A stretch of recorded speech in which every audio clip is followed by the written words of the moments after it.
Now this is the stress continuum.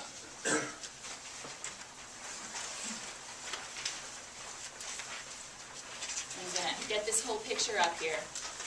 This is the new doctrine of the Navy and Marine Corps in terms of looking at stress illnesses and stress injuries.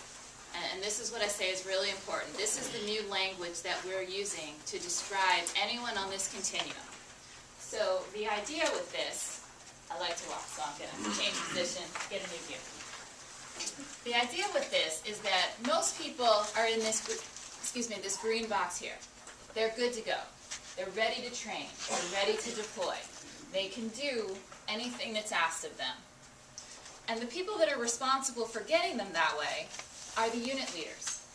Company commanders, the battalion commanders, the platoon sergeants. All of those people are responsible for making sure people get training, people go to the rifle range, people do what they need to do to be good to go. But then something happens, right? Because something always happens. And that stressor might be a deployment. It might be a best friend deploying. It might be a spouse deploying or a child deploying. It might be a unit deploying that you are no longer part of for whatever reason.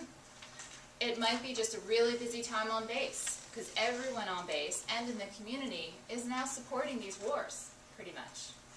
So whatever that stressor is can cause a reaction. So lots of people end up in this yellow box. In fact, if I did a poll today, which I won't, you're safe, but if I did a poll today and asked you how many people are reacting to a significant stressor right now at this moment, probably a good percentage of you would raise your hands. It's a fairly common thing.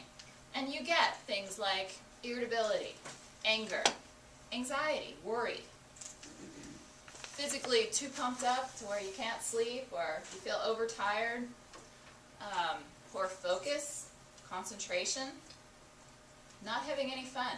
You get too much on your mind, not having any fun, getting in arguments with people where you didn't used to do that. Those are all normal reactions to any stressor. And they happen to all of us. You know, you lose a job, you change jobs, you get married, you get divorced, you have a fight with a significant other. All of those are potential stressors that can get people in this yellow box. By definition, the symptoms are relatively mild and transient, meaning they go away. It's not something to worry about, but it is something to recognize. Now, the people responsible for sort of helping to cope with this is the individual, him or herself, family members, friends, the people in that person's life who can encourage that person to, hey, you know, why don't you just go home early, get a good night's sleep tonight. Make sure you leave your office to go get something to eat, get some fresh air. Do you need to talk for 5 minutes? Those types of interventions. Easy stuff, but it's stuff that we don't always think about, especially when we're working hard, as most of us are. So, if that stress is either bad enough or it goes on long enough without a break, people can get over here in the orange box. And this is what we refer to as an injury. And when we say injury, we're talking about just like a physical injury. Think of an example, a sprained ankle. So it's something that can get better, but what happens if you don't treat a sprained ankle? You just keep walking on it. It gets worse. Same thing here. If you have a stress injury, it's more severe, it's more persistent. It's where, you know, your irritability becomes rage. It's where your worry becomes panic. It's where a couple days of poor sleep leads to weeks of insomnia. Possible nightmares, bad memories, negative emotions, things that stick with you, but will go away if you give yourself proper care, meaning rest, a couple days off, talking to friends, family, possibly a therapist, but it needs some kind of attention so that you're not just walking on that sprained ankle until it gets worse. If you do, you walk on the sprained ankle, you might end up over here. This red box is the minimum. It is the minimal amount of people. Not a whole lot of people, percentage-wise, are in that red box. It still, is somewhere between 10 and 20% of folks coming back with a post-traumatic stress disorder or another combat-related disorder. It's a lot of people, yes, but it's not a huge percentage. So that's important to keep in mind. Not everybody comes home sick.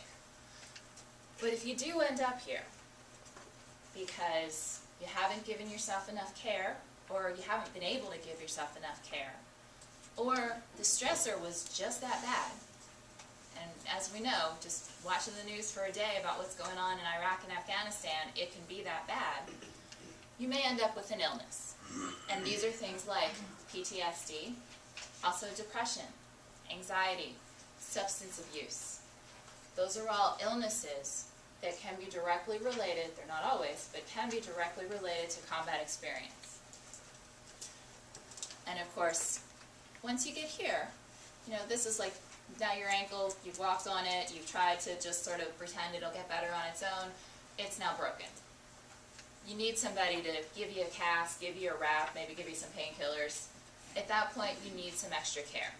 You need treatment for it to get better. And this is how I talk about it to my Marines and sailors that I see and how we present it in our classes. This is just like a sprained ankle. It's not something that happens to you on purpose. Think about those of you that, some of you probably, I know, have been out there. Those of you that have seen it on the news, think about the terrain. Think about walking with 180 pounds of pack and gear on your back in 140 degrees, in combat boots that you may not have been able to wear in before you get out there. If you step in a hold, you may twist your ankle. Is that your fault? Absolutely not. And that's an important message that we need to give to our service members, that we understand it is not their fault. It is not something they want to have happen.